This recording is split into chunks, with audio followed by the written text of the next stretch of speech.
Welcome to Grief, Grace, and Gratitude. I'm your host, Rhonda Kemp. On this podcast, we will be sharing our grief journeys with one another. Each one of our guests will talk about the loved ones they've lost to overdose, as well as the impact of substance use disorder. As you listen, you could write down and share with us a question or discussion topic that you would like to see us include in our future episodes. Just as it says in the book of Psalms, chapter 34, verse 18, "The Lord is near to the brokenhearted and saves those who are crushed in spirit." My hope is to bring comfort to those who are crushed in spirit. As we talk about the shame of addiction and devastation of loss, we want you to learn how to survive and even thrive while navigating through the difficulty of grief.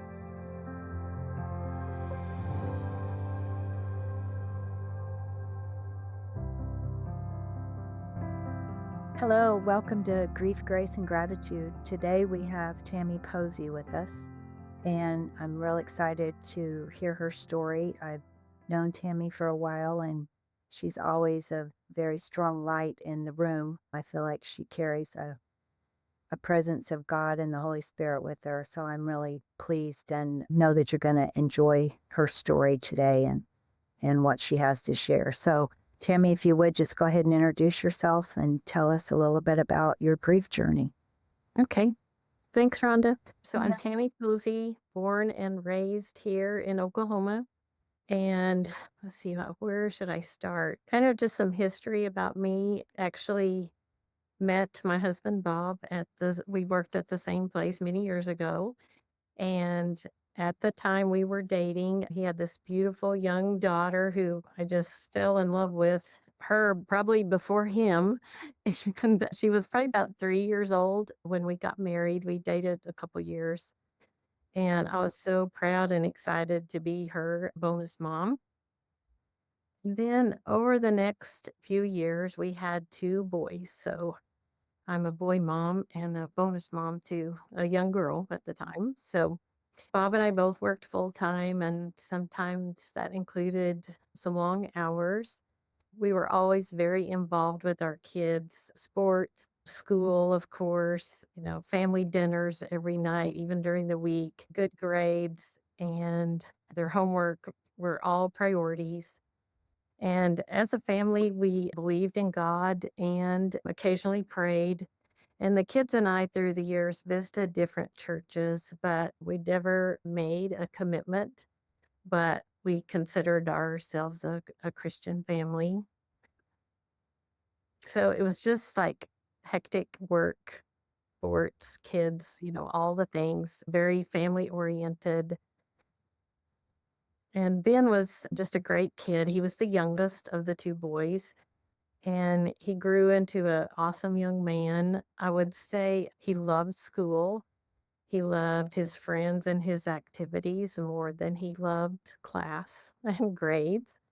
But he did very well, and he graduated, of course. And we just knew college probably wasn't in his future, but he'd been an entrepreneur since just a young kid, like mowing lawns and saving his money. And he just was always very, I don't know, had a lot of initiative as it came to what he wanted to do in his life and with his career. But all along the way, he, definitely loved his family and his friends. And those couple of things always came first. As he was growing up, he did it and tried it all, like baseball, soccer, football, wrestling, skateboards, bikes, dirt bikes, boats, jet skis, fishing, hunting, like everything. Wow. And, along the way, he had a lot of accidents.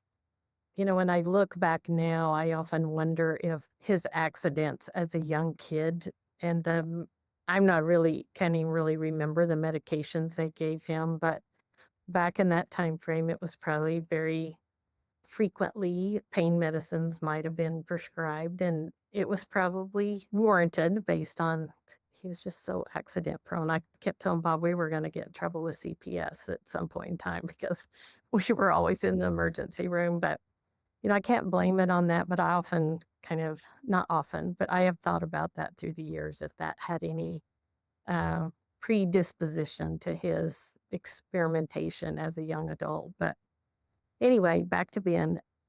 He was always willing to help his friends, and whether it was food or money or babysitting their kids or maybe even a place to stay. And a lot of that probably came from Bob and I, but we didn't know that that was happening. But he was always somebody you could count on, whether it was us needing his help or his friends needing his help. And I would say, I don't know, maybe about the age of 18, I began to think he might have been experimenting or, maybe into drugs. And I can remember one time he was standing at our kitchen island and he was very nervous and I don't know, like a twitch in his foot or his leg or something. And I just asked him, I'm like, "Van, like, what is wrong with you? Like, are you on drugs or something?" And the minute that statement came out of my mouth, I was like, he's on drugs or he's experimenting with drugs, is what I thought. And so I think I went through some denial, but still had that thought in the back of my mind. So anyway, from oh, 18 to he lost his life in January of 2017, and he was 28 at the time. So probably 10 years of addiction and the chaos. And Rhonda, you probably understand that, and so will and your listeners, I'm sure. But now that's all kind of a faded, distant memory for me. I used to be able to tell you the numbers of times we went to detox and the number of times he went to rehab and where he went and how long he stayed and what sober living home he went to and all those kind of things. But I don't really remember all those details anymore. So it's a more all now like the pleasant trees of his upbringing and his adulthood. And I've always been very proud to be his mom, you know. Yeah. It sounds like a Well, thank you. He was a great kid. Prior to Ben's death in January of 2017, Jessica, my stepdaughter, um, passed away very suddenly in July of 2015. And so that was prior to Ben's death. And actually, he had just left Oklahoma and had been in Florida about, he would say, maybe 3 weeks, going through detox and rehab again when she passed away suddenly. And it was devastating for our family. She left behind 2 young children and our grandkids. And in their upbringing, in their young life with their mom, they were very resilient and could stay with either us or Jessica's mom and her husband or her in-laws, and they were always very happy and content wherever they were. And I always expressed my gratitude to Jessica for raising them like that because they were so happy-go-lucky kids and just happy with whatever was going on around them. And I think there was a reason she did that because it was very beneficial to them to have that experience from their mom once she was gone. They seemed very content with, moving and living with their dad after that. But anyway, we were devastated and talked to Ben's counselors in Florida and all decided we would fly him home for her service and funeral planning and all those things. So Ben got home, and as soon as he was here, he relapsed. And so, not only do we have her funeral and a family involved with that, then we also had Ben. And he wasn't ever really like out of control, but I knew he wasn't sober. And her death was very hard on Ben. And I just feel like in my heart, he felt like why her and not him, because it should have been him on very many different occasions because of his substance use disorder. But anyway, so we go on. Ben goes back to Florida, basically starts detox and rehab again. And in Christmas of 2000, 2015, he did not come home. He decided to stay in Florida and work on his sobriety. And he had been doing very well since once he returned there after Jessica's funeral. So I don't want to sound naive or ungrateful, or I'm not sure what the term might be, but after Jessica passed away, Bob and I both talked about, the good Lord would not take two adult children from one family, and Ben might just basically get a by. And this time he was going to find sobriety and be able to stay there. And so he didn't come home Christmas of 2015 and worked on his sobriety and did very well, had a job and an apartment and a girlfriend, and did come home Christmas of 2016. It was the best Christmas. He was here, I don't know, a good 7 or 8 days, and he brought his girlfriend with him, and we loved her. And it was just such a relief to see Ben sober and happy and talking about a future. And it was just so promising because we hadn't seen that in a long time. And I remember, driving them to the airport early morning when they were flying back to Florida. And the night before, Ben and I had stayed up late and talked about his sobriety and his recovery. And I just asked him not to go back. I was like, just stay here and start over. And he was like, wouldn't do it. He was like, Mom, I've started over way too many times. And, we're going to move to Florida by March. We're going to use our tax returns. And, we have an apartment and a dog and furniture and cars. And we're going to move back, and live here. It's just much more affordable here in Oklahoma. But at the airport, I just hugged him and held on for an extra long time. And to the point, he was like, Mom, this is like awkward, And I don't know. I think God was just preparing me for what was going to happen in the next few days. So, but yes, he lost his life on January 11th. He fought long and hard, and he did not want to be an addict. We don't have any idea what caused the relapse or any of the details really that happened. The police were involved and there was an investigation, but in 2017, as is today, Florida is full of drug. They come in frequently through Cuba. And at that time, I'm not sure they even tested him for fentanyl. I talked to the medical examiner and she told me it was a accidental overdose from opioid, and that was heroin was his drug of choice. But I've never opened the report. I have it, but it's not going to change, the outcome. So I just haven't read the details. But, just the last quarter of the year is difficult for us. October, we have a few family birthdays. And then November, all three kids' birthdays are November. Then we have Thanksgiving and Christmas, and then the anniversary of death in January. So it's just hard, kind of a heavy time of the year for us. Our son Matt, who is the oldest of the two boys, lives near us and is doing very well. I should say he's doing well in his career. I often worry about his grief, how he's handled that, losing his only two siblings, and how hard that must be. Based on living through addiction, I would always leave my phone in the kitchen. Like, for years, I had not taken it to bed with me. So I missed calls from the night or the morning Ben passed away. I missed calls from his girlfriend and the hospital. And they had to reach out to Matt. And Matt called Bob. Matt knew how I did my phone, so he called Bob's phone. And I actually was the one that answered. And it just weighs heavy on my heart that Matt had to be the one to, give us the news about his brother, and how hard that must have been for him.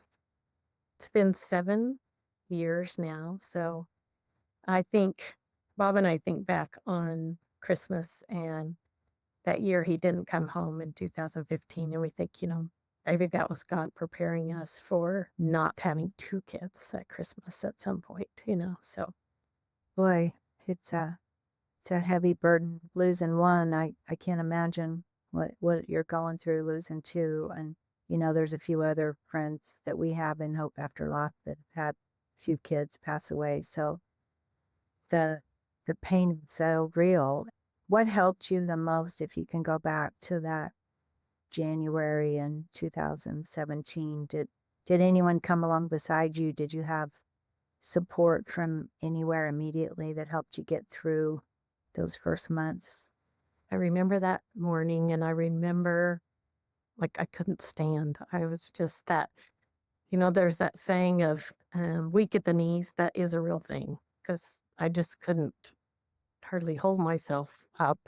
I remember immediately praying that God would hold Ben close as he entered heaven, and he would, cover us with grace and mercy as we went through the next few days and weeks. We had lots of support from my family. Both of Bob's parents and my parents are deceased. And so our brothers and sisters were very helpful and here to kind of support us through all the decisions you have to make. And, then Ben was in Florida, so we had that, to kind of consider and organize and how we work around that. That actual funeral home was very helpful with that. So Bob and I actually did not go to Florida until the end of the month. We had to go make sure his personal belongings were out of the apartment. And Ben had a lot of sober friends in Florida. So a lot of his AA brothers and sponsor really helped gather his personal items for us. And so we had a lot of support, but I didn't actually personally know anyone that had lost a child to addiction or lost any family member to addiction.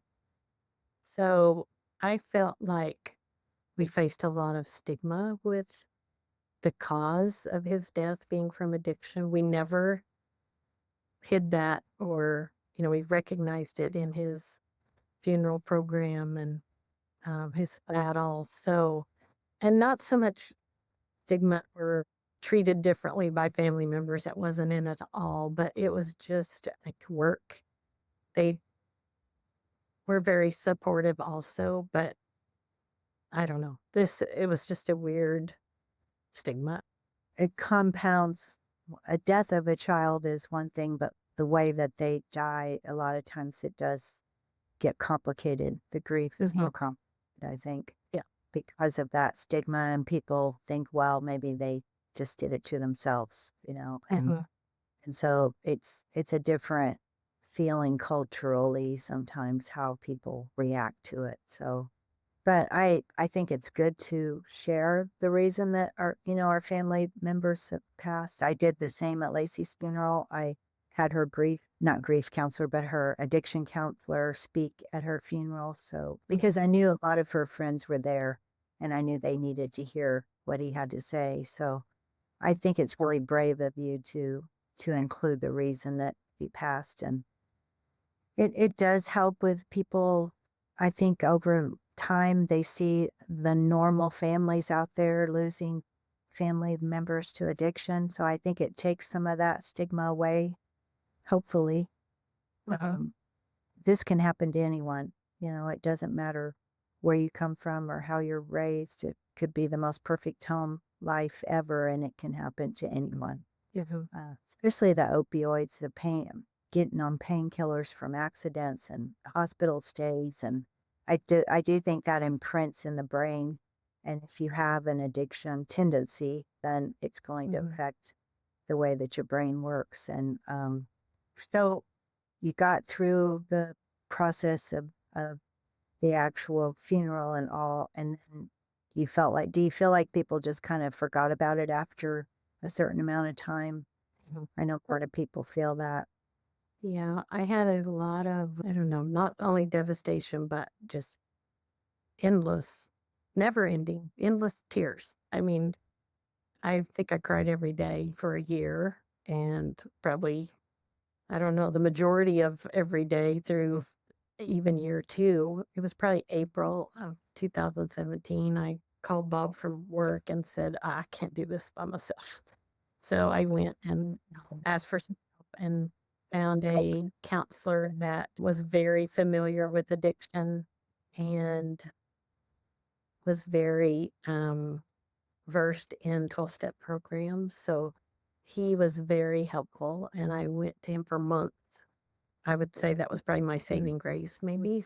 With during the years Ben was in addiction, I was a member of Al-Anon and worked the 12-step programs. And after he passed away, I went back to Al-Anon, but just didn't feel like I really fit in because the chaos was gone, and we weren't living in daily addiction type situations. So I figured out that wasn't for me. I joined a couple of Facebook groups, but it's not the same as like in person, things. And so what was it, like 5 years later, I was introduced to Hope After Loss. And I don't know, I went to the very first meeting Oklahoma City had, and I just knew that that was my place. It's like, this is my home. This is where I need to be, at least for now, so. That's what I've heard a lot of people say that have started with Hope After Loss. It's the group you needed and didn't even know you needed, because we're Yep. all the same in the group. We've all lost someone because of addiction-related death. So, and there's nothing like being with like-minded people, knowing that they know how you feel. When you say you cried all day, they have also cried all day. We definitely the same road. Did your walk with God change after the losses of your children? In any way? Yes. So a couple of things occurred. The day Ben passed away, his AA sponsor called me, and I had actually met Ben's sponsor in person. I had taken a business trip to Florida and stayed a couple of extra days and was able to see Ben and met his sponsor. And I, my perception was it was never anyone Ben would have picked. I wouldn't have, if I had to dream up his sponsor, it would not have been this person. But he was absolutely the best and perfect person for Ben. It was like another dad for Ben, and he's now become a very special part of our family, he and his wife, and they've been to visit us here in Oklahoma. We've been to visit them. But the day Ben passed away, he called and said, Tammy, you're going to have all the questions of why and why now and why Ben and why wasn't, if this was going to happen, why wasn't it some other time or even later? And he said, but you just need to remember those. You don't need answers to those questions. Just focus on God does not make mistakes. And God saved Ben and you from something worse. And so I know that first year I thought about that every day. And I just came to believe that God rescued Ben. I just think he, just couldn't do it anymore. And I don't want to say that brings comfort and peace, but it does. I just really feel like God rescued Ben. And I try not to think of all the what ifs and regret and guilt and all those things. Sounds like you've learned how to do some self-care in your pattern of thinking too, just maybe through having a son that's in addiction, focusing on things you can't change. It can just make your grief so much worse. And we all do it. I mean, we all have our moments where what if I wouldn't have done this, or what if this would have been different, but I think that's human beings. Overall, you're able to just give God the permission to be God. It sounds like. Yeah. I started back to church, was actually baptized in August of 2017. And so, yes, I would say my faith has deepened. My relationship with God has grown, all in a positive way. I don't want to say I was ever lucky, but I was never angry at God. I don't know why I never had those feelings, but I just really feel like God was right beside all of us at the time Ben passed away. And, it was, he was there when Jessica passed away and helped us, but I just feel like more so he was there, maybe with a deeper understanding. I don't know how to describe it really, but just feel like he walked this journey right beside us. And he did. And when you came to the Hope After Loss group, you said that was a game changer for you. Besides it being faith-based, was there anything else that, because I know faith-based groups are harder to come by. Was there anything else that kept you going back to that group? I think it was just knowing that it was a community of people that had walked the same path. I've been to grief groups where the reason for the death or the cause for the death could have been anything, a wreck or cancer or whatever, but just for everyone that's in the room to be affected by addiction, whether it was just, years of living through addiction or just like a one-time incident, this doesn't matter, but just that addiction cause of death that's common with all of us is just a different type of tight-knit community. And I think I needed that. So, Right. And you weren't upset or angry with God. Did you find that you had like a redirection at some point, or you found a purpose in it? Did something happen that made you feel like there was some change in what you were going to be doing with your spare time, or giving back, or how did that start? Because I know you do a lot in giving, you and your husband. well, after Ben passed away was when we found out about his passion for the homeless. And it all had to do with he had lived in this sober living home for, I don't know, 2 or 3 months, and he owed them back rent.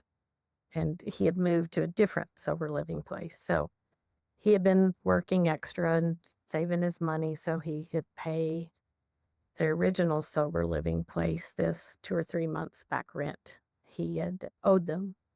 So he had it saved and he went to pay it. And they were like, no, Ben, it's okay. We're just going to write that off. You just, keep focusing on your sobriety and recovery. And so he took that money and donated it to a local homeless shelter there in Florida. And so we didn't know that, until he had passed away. And one of his AA brothers shared that story with us. So Bob and I now kind of have a passion for the homeless and helping them. And so through the years, we've done some different things, but we volunteered at the local city rescue mission, which is here in Oklahoma City. And we've served meals on Ben's birthday, and we've served the residents at Christmas time. The last few years, we've volunteered for Salvation Army and Ring the Bell. Ben always wanted to do that as a kid, and we never took the time to, out of work and out of sports, and they wrestled. So that's kind of a big thing during the November and December and January timeframe. So, but Bob and I do that now once every Christmas. We put together, I think it's been about the last 5 years, we put together these backpacks, and it's just necessary things homeless people could use, whether it's gloves and hats and socks or personal items, toothbrush, toothpaste, those kind of things. A couple of years ago, we gave away sleeping bags. This year, the theme was like big, heavy, like comforters or blankets. And along with that came a hoodie, a hat, gloves, and socks. And we just I drive around, Bob gets out, visits with the homeless, hands out the, whatever we put together. And Bob just really, I think that warms his heart to go talk to them. It's a little hard for me. I usually sit in the car and cry. But Bob will go actually sit down and visit with them and kind of hear about their journey and tell them about Ben and why we're doing this. And just everybody's so grateful and thankful. And it's a very heartwarming experience. So, Yeah. really Kind of touched. helps. I think it helps your heart to mend when you're able to do something in your child's honor like that. And the immediate reaction to someone, and know that you probably wouldn't have been doing that if this all wouldn't have happened. So there is good that comes from terrible things, like the Bible says. Was there any scripture that you just hung on to that you still pass along to anyone, or does anything Um, like? yes, I think I have it right here. When Ben was in rehab, we'd send cards and write letters or notes, and I would always include a Bible verse in my notes to Ben. And one of those was, "Be strong and courageous. Do not be frightened and do not be dismayed, for the Lord your God is with you wherever you go." And that was Joshua 1, verse 9. The reason I sent that to Ben was he was actually at home on one of his sober visits from Florida, and he was having a conversation over the phone with one of his AA brothers in Florida, and I heard him use the word afraid. And I asked Ben, like, I, told him after the conversation, I said, "I heard you use the word afraid. What are you afraid of?" And he just kind of, blew it off. But I often feel like Ben was talking about his own feelings. He could have been talking about mine because I was the crazy mom that was always afraid. But I think he was talking about his feelings, and maybe he was afraid of a relapse or something. But I often wonder if he had really maybe dived deep into why he was afraid, if maybe that would have changed the outcome. Maybe he'd still be here today. But yeah, that was one verse we shared quite often when we visit my phone or while he was in recovery. Oh, one of Sounds my like you did favorite everything. authors is Mitch Albom, I hear his name and a lot.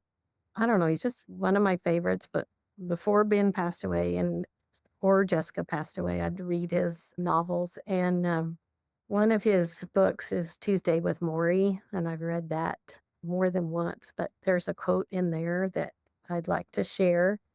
It's, "Accept what you are able to do and what you are not able to do.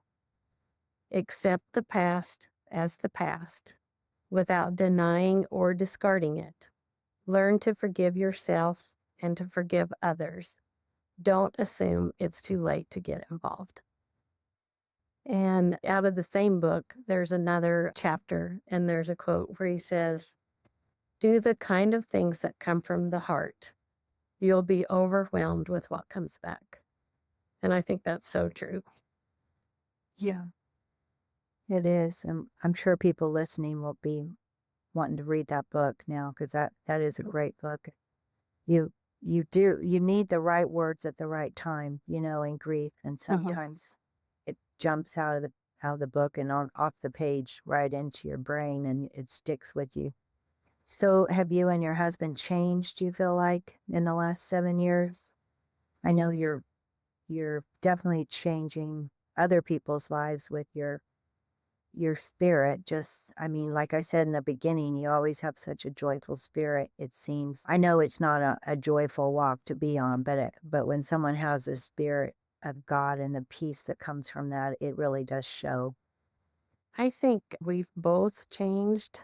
We have our life before Jessica and Ben passed away. And then we have this short life of about a year and a half after Jessica's death and before Ben passed away. But I think we are both more patient with ourselves and others. I think we're more compassionate and empathetic, understanding, maybe. I think we have a different outlook as far as, I don't want to say what's important and what isn't, but it just, I think death of a close family member for everyone just changes your perception and outlook, and we just see things differently now. And I think we're both very open to God winks and really try to be aware, like we're aware of their surroundings, whether it's a familiar scent we smell when we get in the car, or, maybe we're at the cemetery and a certain song comes on the radio. We just are really open to those, kind of being aware of those type of things. And we believe it's the kids, so. Yeah, I love to hear those stories. And it seems everyone has them, and the awareness just becomes amplified. Once you see one God wink, you're looking for the next one. But I think what you're saying is you're just both a better version of yourself. Yes. Since you do, your priorities are so much in order from, I know, like with me, I changed the way I looked at most everything, after losing Lacey, because a lot of things we focus on are just not worth our time. Mm-hmm. And so kind of like you get down to what really does matter and helping other people. I'm just so impressed with the backpack idea. I know that has changed people's lives. And do you have any ways during the birthdays and the Christmas holidays or death dates to memorialize them? Do you do anything that you haven't mentioned that is a way for you to get through those days a little easier? We always try to have their favorite meal, whatever that might have been. Jessica really loved Italian food, so we always try to do some kind of pasta or go to a nice Italian restaurant or something. And Ben, he loved all food, so it doesn't really matter what's, have a family dinner, make his favorite dessert, something like that. We've been very blessed that Ben's friends and Jessica's friends stay in touch with us. It just means so much when you hear from their friends that were their age, and to know that they remembered was very special. There's actually two of Ben's friends, they're females. I don't think either one of them were ever like a girlfriend, but just a close friend, have had babies and boys, and two of his friends have named their kids after Ben. And I hope someday they will share with me why that was so special to do that. But it was heartwarming to see that.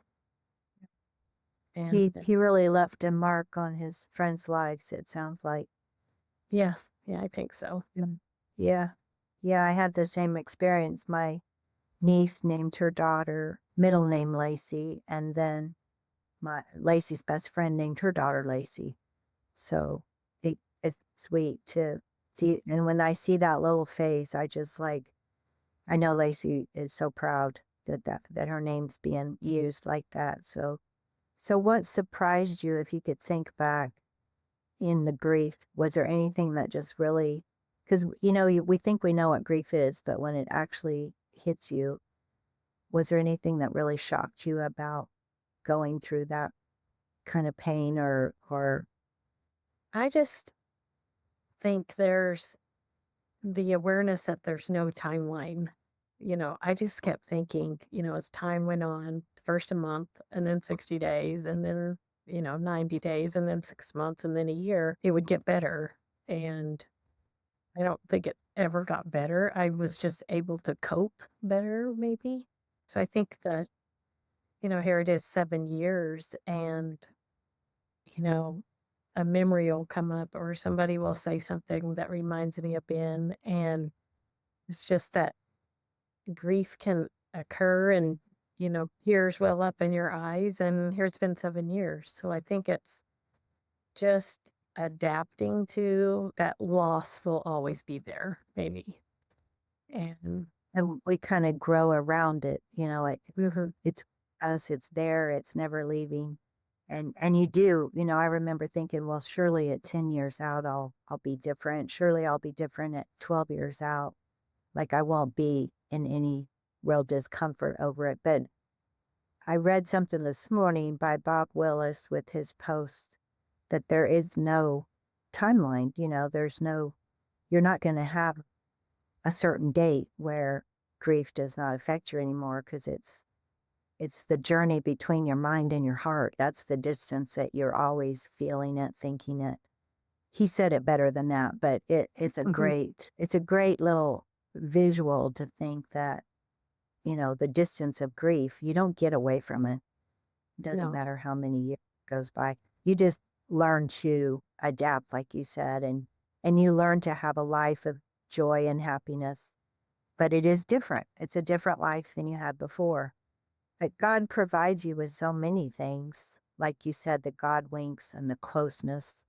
And I think the healing comes from just his ability to love us. So yeah, we don't get a pass on the grief. We just have to know that there's good things that come from it. And our children, what would our children want? Would they want to be back here struggling with addiction? I don't think my daughter would leave heaven to come back here. No. And no. And, your son, is it Matthew, your other son?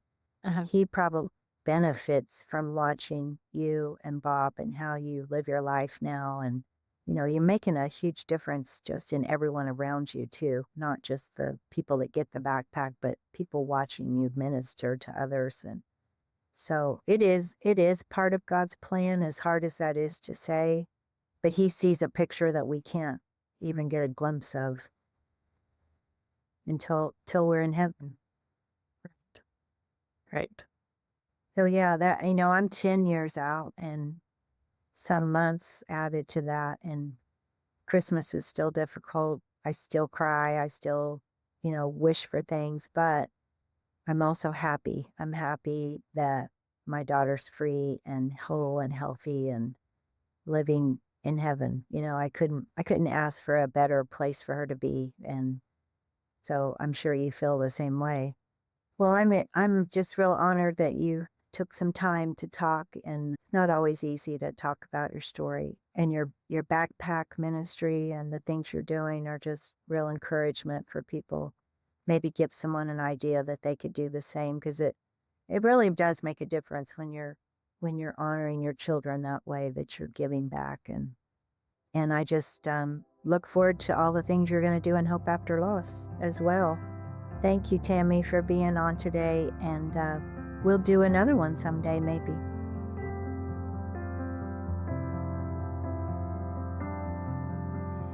Thank you so much for joining us today and for being a part of the Grief, Grace, and Gratitude community.